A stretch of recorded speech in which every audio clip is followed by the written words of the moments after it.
Imagine running an empire behind bars, cigarettes, makeup, ramen. I controlled it all. But in prison, one wrong move can turn power into a death sentence. This is how the black market nearly destroyed me. Stick around and make sure to subscribe so you don't miss the rest of this story. The first sound I heard that morning was the slam of the metal door down the tier. That sharp, hollow clang that vibrates in your bones. It wasn't mine, but it didn't matter. In prison, every door is your door. Every noise is your noise. The air smelled like bleach and cigarettes, the usual mix that clung to the cell block. I sat on the edge of my bunk, lacing up shoes with busted soles, already thinking about my inventory. That was my world, not freedom, not hope. Inventory. Who owed me, who I owed, who was waiting on a pack of Marlboros, who would kill for eyeliner. Inside Gatesville, cigarettes and makeup were worth more than gold. And for a while, I had my hands on all of it. I didn't start out planning to run the block. I wasn't some mastermind. My name's Tasha, and I was just another inmate with too much time and not enough to lose. They gave me 8 years for possession with intent to distribute. Meth. That was outside. Inside, well, intent to distribute just took on a different shape. At first, I kept my head down. I'd seen women come in thinking they were tough, end up broken in a month. I wasn't trying to be anyone's target, but prison has a way of sniffing out weakness, and silence only protects you for so long. I learned quick that in here, respect came from 2 things: fear or necessity. And I didn't want to go the fear route. I wasn't a fighter, not really. So I made myself necessary. It started with a favor. Rosa, this short Latina from San Antonio, slid onto my bunk one night with a whisper. "You got connections?" she asked. I didn't answer right away. Everyone asks you that in prison, but her eyes said she already knew. Rosa's girlfriend worked in laundry. She could slip things out, trade them with kitchen staff, maybe even guards. All she needed was someone to organize the flow. Someone smart. Someone who knew when to hold back and when to push. That someone ended up being me. At first, it was small. A pack of cigarettes hidden in a roll of socks, traded for a tube of mascara that some guard smuggled in. A chocolate bar from commissary that went missing and reappeared 3 cells down. Then bigger, razors, coffee packets, even tiny bottles of hooch brewed from oranges and bread. Before I knew it, I had a network. You'd be surprised what women will do for a single cigarette in a place where smoking's banned. A drag behind the laundry room. That was sanity in smoke form. Makeup, eyeliner, lipstick. It wasn't vanity, it was armor. It was a way to look in the mirror and still see yourself, not just the number stitched on your uniform. And I had control of that armor. I kept ledgers in my head. Who owed me? Who could pay? Who'd pay in favors? Who'd pay in silence? If a fight broke out, I'd already know who sparked it. And why. I became the middle of the web, the quiet dealer behind the curtain. But here's the thing. When you run something in prison, you're never just running it. You're running yourself ragged. You're running against the clock. And eventually, you're running out of time before someone notices. And someone did. It was one of the guards. Ellis. Tall, pale, buzz-cut, always chewing gum like he hated the taste of everything around him. He cornered me during chow, his hand pressing against the wall behind my shoulder. His breath smelled like coffee and mint gum. "You think I don't see what you're doing?" he asked. I swallowed, tried to keep my face blank. "I don't know what you mean." He smirked. "Don't play dumb, Tasha. You move anything in here, I let it happen.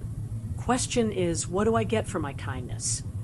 That was the first time I realized the black market wasn't just about us inmates. It was bigger, dirtier. Guards dipped their fingers in. 2. Ellis didn't want cigarettes or makeup. He wanted control. He wanted me to know he could crush me whenever he felt like it. And that's when I made my first mistake. I underestimated how dangerous it was to owe a guard anything. Rosa told me to cut him in, keep him happy. Better to have him with us than against us, she said. But I didn't trust him. Something about the way he lingered near my cell, the way he watched me laugh with Rosa, it wasn't business. It was obsession. Weeks passed, and Ellis kept circling. Every deal I made felt like his shadow was in it, even if he never touched a single cigarette. My network grew, but so did the risk. And then it happened, the deal that nearly killed me. It was supposed to be simple, a trade with a woman named Charisse. She wanted a pack of Newports bad enough to trade me her commissary card. That meant real food, coffee, hygiene products I could flip 10 times over. But when Rosa handed me the Newports, something felt off. The wrapping was too tight, the smell too faint. I cracked the seal, and my stomach dropped. They weren't cigarettes. Not really. The pack was stuffed with tiny baggies of white powder. Drugs. I never touched that side of the game inside. Too messy, too dangerous. Cigarettes were one thing, makeup another. But narcotics? That was blood money. That was the kind of deal that made women disappear. I turned to Rosa. What the hell is this? She just shrugged, eyes cold. Bigger profit. Don't be soft, Tasha. This is how we level up. But I couldn't breathe. I couldn't think, because suddenly it all made sense. Ellis watching me, Rosa pushing harder, Charisse asking too much. It wasn't just a deal. It was a setup. And by the time I realized it, the alarms were already ringing. The alarm wasn't like in the movies. It wasn't a neat siren or a red flashing light. It was a metallic wail that tore through the cell block, bouncing off every wall until it felt like it was inside your head. Women froze mid-step. Trays clattered in the chow hall, and every conversation cut short. That sound meant only one thing. A search was coming. I stood there, still holding the fake Newport pack, my palms sweating. My first instinct was to shove it into Rosa's hands. Let her deal with the fallout. But that would have been suicide. Everyone in the room had seen me with it already. Possession was ownership in here. And if the officers stormed in now, that pack meant 8 more years on my sentence. Rosa leaned in, whispering fast. Move, Tasha. Hide it. Now. Her calm scared me more than the alarm. Like she'd planned for this. Like she knew exactly what I'd do. I stuffed the pack into the waistband of my pants, heart hammering. Around us, women were already lining up against the walls as COs poured in, shouting, "Back to the unit!" Hands visible. Now, Ellis was one of them. I caught his eyes, scanning the room until they landed on me. His lips curled into a smile that wasn't for anyone else. That's when it hit me. This wasn't just bad luck. This was a trap. The search dragged for hours. They herded us back to our cells, barking orders while officers tore apart the block. Mattresses flipped, lockers dumped. Even the cracked tiles in the showers pried open. Every second, I thought they'd call my name, drag me out, find the pack. But somehow, the search skipped over me. When it was over, the wail stopped, replaced by a silence heavier than the noise had been. Women whispered, exchanged looks, but no one said anything out loud. Not until the doors shut and the COs were gone. That's when Rosa came to my cell, slipping through the open bars during rec. She sat on my bunk like she owned it. "You still got it?" she asked. I nodded, jaw tight. "You set me up." She tilted her head. "Don't be dramatic. I set you up to win. That pack is worth more than commissary cards. You could run this whole place with what's inside." I wanted to scream at her, but her words lodged somewhere deep. She wasn't wrong. Those tiny baggies weren't just drugs. They were leverage, control, power. But they were also a death sentence if Ellis or anyone else decided to cash me out. "I don't want it," I said finally. "It's not how I play." She smirked. then you're playing the wrong game. For days, I barely slept. I kept the pack hidden in a slit under my mattress, checking every hour to make sure it was still there. Every time Ellis walked past my cell, I felt his eyes burn through me. Every time a CO shouted my name, my stomach dropped, waiting for the cuffs. But nothing happened. No shakedown, no charges, no transfer to solitary. Just silence. And that silence was worse than if they dragged me out because it meant they were waiting for me to move, for me to screw up. Meanwhile, word spread. Somehow, everyone seemed to know I was holding something big. Women who'd never looked at me twice started whispering my name. Charisse, the one who'd set up the trade, came at me in the yard one afternoon. "You got what's mine," she hissed, blocking my path. I stared at her, heart pounding. "Yours? That was never yours." "You think Rosa's your friend?" She spat. "She's playing you. That pack was supposed to come to me. Ellis made sure of it. She switched it at the last second." I froze. My skin went cold. If Charisse was telling the truth, then Rosa hadn't just dragged me into something dangerous. She'd cut her own partner out of a deal with a guard. And that made me a pawn in a game I didn't even understand. Charisse leaned in close. "You hold on to it. You're dead. You give it back. Maybe you live." Then she walked off, leaving me shaking. That night, Rosa showed up again. This time, I didn't let her sit. "Why'd you do it?" I asked, voice low. "Do what?" She said, all innocence. "Switch the pack. Set me up with Ellis. Did you think I wouldn't find out?" Her eyes narrowed. And for the first time, I saw the steel under her calm. "Charisse talks too much," she said. "Don't listen to her. You and me, Tasha, we could own this place. Don't you see that?" But all I saw was the noose tightening. Things escalated fast after that. Charisse started spreading rumors that I was hoarding, that I was working with the guards, that I was Ellis's favorite. In prison, rumors are as dangerous as shanks. Women started pulling away. Deals dried up. Eyes followed me everywhere. One night, while I was brushing my teeth in the communal sinks, I felt a presence behind me. A whisper in my ear. "You should sleep with one eye open." I turned, but the hallway was already empty. The breaking point came a week later. Yard time, midday sun, the smell of sweat and cut grass mixing with the metallic taste of fear I couldn't shake. I just sat down at one of the concrete tables when two shadows fell across me. Charisse and another woman, big, with braids pulled tight, and eyes like stone. "You got something belongs to us," Charisse said. I stood, hands up. "I don't want it. You can have it. I'm done."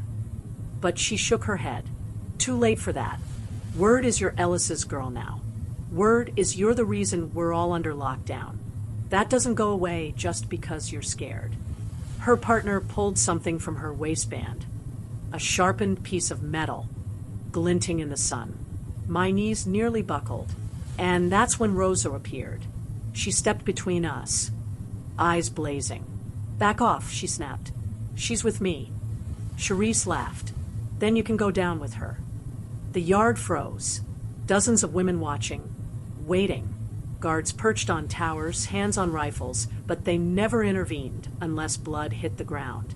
My throat was dry, my heart slamming, so loud I couldn't hear anything else. And then, in the space of a breath, the blade was gone.